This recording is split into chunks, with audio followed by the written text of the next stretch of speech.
সুকান্ত মজুমদারকে যেমন আক্রমণ করেছেন কল্যাণ বন্দ্যোপাধ্যায়, আক্রমণ করেছেন কেন্দ্রীয় স্বরাষ্ট্রমন্ত্রীকেও। এখন তাই গুজরাটের গুন্ডা বলে কেন্দ্রীয় স্বরাষ্ট্রমন্ত্রীকে আক্রমণ করলেন তিনি।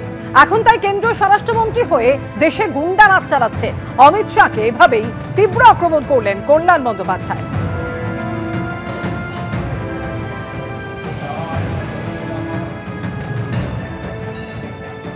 কখনো জীবনে পড়েনি, সংবিধানে কি আছে না আছে সেটা সম্বন্ধে সংবিধানে ওর জানা নেই কোনো। তাই সংবিধানের মধ্যে কারা কাজ করছে, সংবিধানের বাইরে কারা কাজ করছে ও কি করে জানবো? মমতা ব্যানার্জি সম্বন্ধে বলে গেছে যে ও কি করে জানবে? ওর ব্যাকগ্রাউন্ড কি? গুজরাটের গুন্ডা, এই তো ওর ব্যাকগ্রাউন্ড। এই ব্যাকগ্রাউন্ডের বাইরে তো কিছু না, গুন্ডাইজম করে গুজরাটে ক্ষমতায় এসছে, এই তো ওর ক্ষমতা। তাই এখন ভারতবর্ষে হোম মিনিস্টার সব জায়গায় গুন্ডাইজম চালাচ্ছে, গুন্ডাইজমের বাইরেও কিছু জানে না। ভারতবর্ষের সংবিধানকে ভেঙে দিয়েছে, ভারতবর্ষের ফেডারেল স্ট্রাকচার ভেঙে দিয়েছে, ভারতবর্ষের ধর্মনিরপেক্ষতাকে ভেঙে দিয়েছে, সবকিছু করেছে। একজন বর্ষিয়ান সাংসদ, তিনি আইনজীবীও বটে। তারা যখন এই ধরনের ভাষা বলেন, মনে হয় যেন পাড়ার ছিটকে মস্তানরা কথা বলছে। তো আমি জানি না যে এই ধরনের বক্তব্য যখন ওনারা বলেন সেগুলো ডাস্টবিনে ফেলে দেওয়াই উচিত, কারণ এরা অ্যাকচুয়ালি ডাস্টবিনেরই উপযুক্ত, এরা লোকসভার সাংসদ হওয়ার উপযুক্ত না।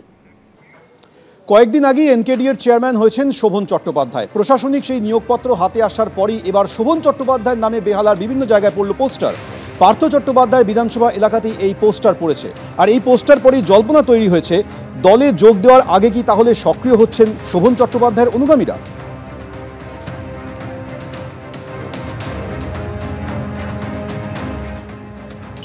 আমরা আছি বেহালায়, অজন্তা সিনেমার পাশে এবং তারাতলা মেট্রো স্টেশন লাগোয়া একটা এলাকায়। এখানে একটা পোস্টার, এবং এই পোস্টার ঘিরে বঙ্গ রাজনীতিতে একটা নতুন করে জল্পনা তৈরি হয়েছে। তার মূল কারণই হচ্ছে যে এই পোস্টারে যে ছবি দেখতে পাচ্ছি তাতে স্বয়ং রাজ্যের মুখ্যমন্ত্রী মমতা বন্দ্যোপাধ্যায় এবং তার নিচেই শোভন চট্টোপাধ্যায়ের ছবি, এবং একদিকে অভিষেক বন্দ্যোপাধ্যায়ের ছবি, তৃণমূলের সর্বভারতীয় সাধারণ সম্পাদক। এবং এই পোস্টার দেওয়া হয়েছে বেহালা ফোরাম এবং বেহালা নাগরিক মঞ্চের তরফে। এবং জয় বাংলা স্লোগান দেওয়ার পাশাপাশি, সেই স্লোগান লেখার পাশাপাশি পোস্টারে মমতা বন্দ্যোপাধ্যায় এবং অভিষেক বন্দ্যোপাধ্যায়কে ধন্যবাদ জ্ঞাপন করা হয়েছে শোভন চট্টোপাধ্যায়ের এনকেডি-এর চেয়ারম্যান পদে অভিষিক্ত হওয়ার পরে। আমরা জানি যে শোভন চট্টোপাধ্যায় সেপ্টেম্বরের 25 তারিখ অভিষেক বন্দ্যোপাধ্যায়ের সঙ্গে দীর্ঘ 3 ঘন্টা বৈঠক করেছিলেন। বৈশাখী বন্দ্যোপাধ্যায় সেই বৈঠকে ছিলেন। তারপর মমতা বন্দ্যোপাধ্যায়ের সঙ্গে দার্জিলিংয়ে গিয়ে আচমকা 2 ঘন্টা বৈঠক করেন, এবং তার 48 ঘন্টা পরেই শোভন চট্টোপাধ্যায় এনকেডি-এর চেয়ারম্যানের দায়িত্ব পান। এই পোস্টার যেখানে ফেলা হয়েছে সেই এলাকাটা বেহালা পশ্চিম এলাকা, অর্থাৎ সেখানকার বিধায়ক রাজ্যের প্রাক্তন শিক্ষামন্ত্রী পার্থ চট্টোপাধ্যায়, তিনি আপাতত জেলে। তাহলে কি নতুন সমীকরণ তৈরি হচ্ছে বেহালার রাজনীতিতে? বেহালা পূর্ব, যেখানে শোভন চট্টোপাধ্যায় বিধায়ক ছিলেন, সেখানে এখন বিধায়ক হচ্ছেন শোভন চট্টোপাধ্যায়ের স্ত্রী রত্না চট্টোপাধ্যায়। তাহলে কি বেহালা পশ্চিমে শোভন চট্টোপাধ্যায়ের অনুগামীরা সক্রিয় হচ্ছেন? এই পোস্টার সেই একাধিক জল্পনার জন্ম দিচ্ছে।